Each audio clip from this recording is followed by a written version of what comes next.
Mariri boss. Idan na subscribe kana idan na karuwar sanarwa don sanar da kuma kana idan na like sannan ku yi mana comment. Ni ne naku Mariri boss. Hello Africa, ga dama ta samu. Kana so ka biye haka, kana so ka zama haka, ko kuma kana so ka dinga sauraron sakonnin da budurwanka take tura ma wani, ko kuma kana son ya kasance duk kiran da budurwanka za ta yi ko kuma abokinka zai yi a kunninka zai dinga yi sai sako ya zo maka, sannan kuma duk hiran da za su yi kana ji, sannan kana son ka koyi hacking na account banki, hacking na Instagram, hacking na Facebook, hacking na WhatsApp, hacking na Twitter da sauransu.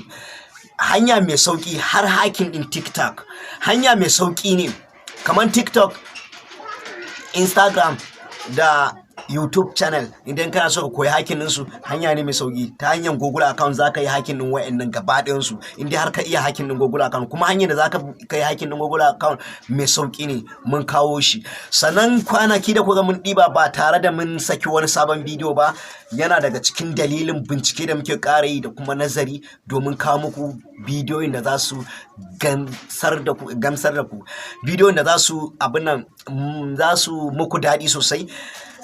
Ina godiya da irin jinjina da ban girma da 'yan Nijar da Ghana da Libya suke yi min kan cewa ina ɗan Najeriya, amma idan zan sanya bidiyo bana wariya wajen ganin cewa kowa ya amfana da wannan bidiyon. To shi yasa har ila yau nake kokarin yin bidiyon da zan ga cewa kowa daga cikin ku ya amfana. Yanzu za mu fara, akwai darasin hacking din account din banki, amma za mu fara ta First Bank ne domin ba mu fara ba sai da mu shirya. Akwai dalilin da ya sanya za mu fara ta First Bank saboda mun ga cewa dukkanin hacking da ake ko kuma dukkanin wani satan bayanai da ake yi ban taba ganin bayanan da inda aka yi hacking a cikin First Bank ba. Shi dalilin da ya sanya mu tsaya muna ta tsananta bincike har sai da mu gano wannan ilimin. To wannan hanya mai sauki ne, za ka yi hacking din account, ba kuma kafin kai hacking din account din sai ka duba nawa ne ke cikin account din. Baya ga kai hacking din ta kai, zaka iya ganin nawa ne ke cikin account din, ka san nawa zaka iya cira, kuma sannan zaka iya baddar sau dukkanin hanyar da za a bi a gano bayananka, za a goge sahunka. Amma menene ba za mu sanya wannan bidiyon a YouTube ba saboda dalilin YouTube suna kaman irin wayannan bidiyo zai kasance sai ya yi nisa sosai, ana samun masu kallo daga bisani sai ga TikTok YouTube sun zo sun rufe wannan bidiyon. To gaskiya hakan mu ba zai yi mana daɗi ba, domin wannan kallon mu shine karuwan mu. Idan har kana so mu ci gaba da kasancewa tare da kai, mu ci gaba da tafiya tare da kai a cikin wannan tasha namu mai albarka, ka danna mana subscribe, sannan kai liking din bidiyon mu. Duk hanyar da kasancewa ana sharing din bidiyo yan uwa da abokanai su gani, kai mana wannan abin. Idan kai mana wannan abin, hakan ne zai sanya dukkanin bidiyon da muka yi ko kuma dukkanin wani abu da muka samu da zai amfane ka, ba za mu ɓoye maka ba.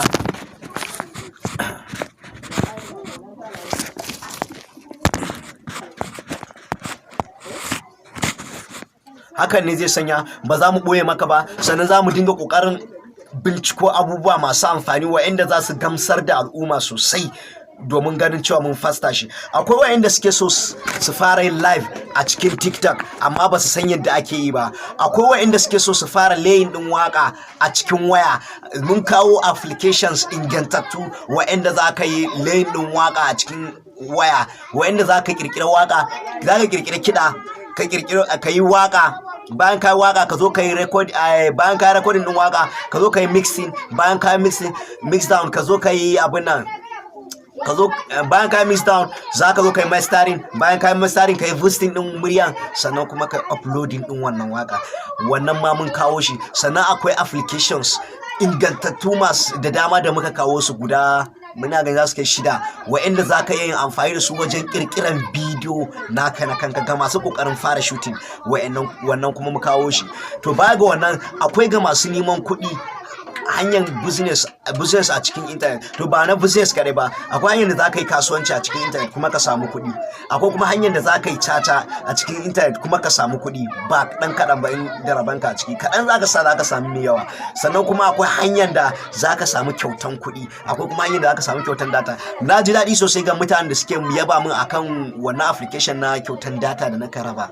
To hakan ya sanya na ji daɗi sosai, na kawo wasu applications kuma da dama. To ga masu buƙatan yadda za ka yi kai hacking na account, mu ba mahaukata bane, ba za mu sanya shi a cikin YouTube ba. Ga masu buƙata su kira mu a wannan number 070-1407 shine itel number nawa, ko kuma barin faɗa da Hausa 070-100-00-400-7, sai kuma MTN ina 091-32-99-99-92, ko kuma faɗa muku da Hausa 091-3-9-9-9-9-2. Idan kuma ba ga numban ba ko kuma ba ga numban ba, ka shiga cikin tashar mu. In ka shiga kai scrolling gefe sosai, za mu na muku kai scrolling gefe can, za ka ga a cikin tashar mu za ka ga wannan numban. Sannan kuma a cikin bidiyon ma zan rubuta wannan number. Ga masu bukatan hakin kenan. Sai kuma masu korafi ko kuma masu bukatan su tambaye mu wani abubuwa game da abubuwan da ba su sani ba. Akwai game da masu monetization, ana ta yawan kira na ana magana akan monetization. To na yi bayani akan monetization amma zan ƙara yi. Sannan na yi bidiyo na monetization zan ƙara yi. Sannan abin nan masu WhatsApp, akwai wanda suke bin magana akan cewa ba su fahimci wannan bidiyon na da na kai ne yadda za ka goge saƙon da ya daɗe ba a cikin WhatsApp. To saƙo ni ko da ya kai shekara 10 ne a cikin WhatsApp, in dai na gan shi zan goge, kuma wayan wanda aka tura ma sakon in ku duba sai kun ga an goge wannan sakon, wanda a iya sanin mutane sun san cewa sako ina ganin kamar minti 20 yake dauka, kamar ma baya kaiwa in ba na manta ba a cikin WhatsApp. Daga nan ba za ka iya gogewa kowa ba, sai dai ka goge iyakai kadai, amma sauran da ka riga ka tura musu ya riga ta fi kenan. Amma ni na kawo hanyar da za ka iya goge sakon da ko ya kai shekara nawa ne a cikin tashar a cikin WhatsApp ɗinka. Sannan baya ga wannan, ga masu buƙatan fara cuta, mun fara tallata fom ɗinmu na bidiyon fim ɗin nan na birnin Tsatsiba. Sannan ga mawaƙa,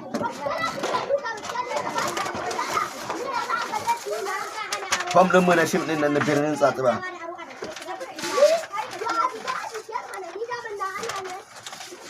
Fom ɗin bidiyon birnin Tsatsiba dai ba kusa, amma ga fom ɗin mawaƙa, ga masu gasar waƙa, insha ga Allahu daga iya wannan kadai zaka iya samun abin ta nan.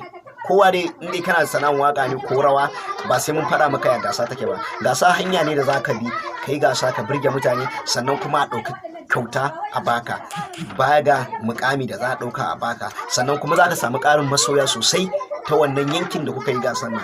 In ka duba nan wajen bayanan gasan ne komai da komai. Idan an baka fom din nan zai baka bayanin gasan komai da komai. Sannan wannan yar faifan zaka cike ta, in kana so zaka cike ta komai bayananka da komai da komai da yake shafe ka, kamar irin su sunanka ko sunan group ɗinka, sai number wayanka da kake WhatsApp da ita, ko kuma baka yi da number wayanka ne, sai kind of action, irin wasan da kake, rawa ne ko waka ne, rawan wata iri, wakan wani iri, sannan address naka zaka rubuta a ƙasa.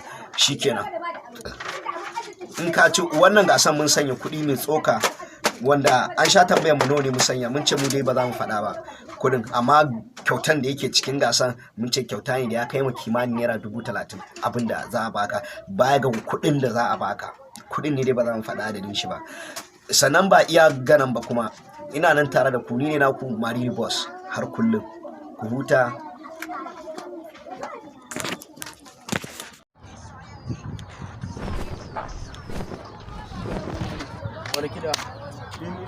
Mariri boss, ku danna subscribe, kana ku danna ƙararrawar sanarwa don sanar da ku da kana ku danna like, sannan ku yi mana comment. Ni ne naku Mariri boss.